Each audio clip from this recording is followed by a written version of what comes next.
হচ্ছে magneto resistance practical. প্রথমে আমরা কারেন্ট ভার্সেস ম্যাগনেটিক ফিল্ডের করব, তার জন্য এটা হচ্ছে হল প্রুফ।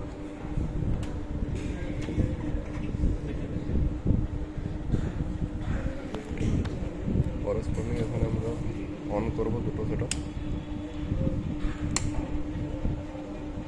ঠিক আছে। এবার করেসপন্ডিং এখানে কারেন্ট ভার্সেস ম্যাগনেটিক ফিল্ড।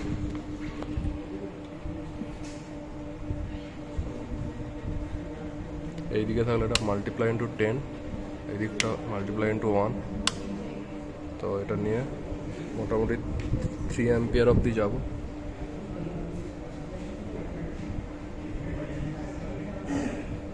এইটা হয়ে যাওয়ার পর গস মিটার অফ করব।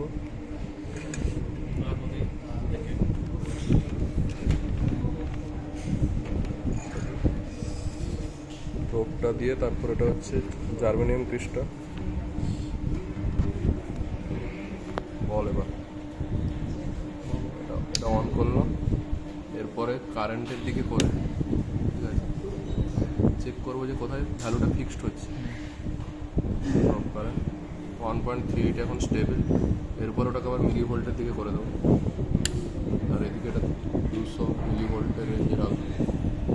এখন 102.2 দেখাচ্ছে, কারণ এখানে করেসপন্ডিং কারেন্ট। এরপর এখানে পরের ভ্যালুগুলোর জন্য এটা ফরওয়ার্ড, এখানে কারেন্ট ধীরে ধীরে বাড়িয়ে যাব 4 অবধি অ্যাম্পিয়ার। করেসপন্ডিং আমরা নেব ভোল্টেজ, ওখান থেকে মিলি ভোল্টেজ। এখানে আমরা কারেন্টটাকে এখানে চেঞ্জ করবো ধীরে ধীরে। করেসপন্ডিং এখানে মিলি ভোল্ট চেঞ্জ হবে। এখানে প্রোবটা যাতে না টাচ করে দেখতে হবে, এবং এইটাকে আমরা চেঞ্জ করে ফরওয়ার্ড রিভার্স করবো, মানে এটাকে চেঞ্জ করে রিভার্স করবো। করেসপন্ডিং আবার এই ডাটাটা নেব রিভার্স কারেন্ট আর ফরওয়ার্ড কারেন্টের জন্য।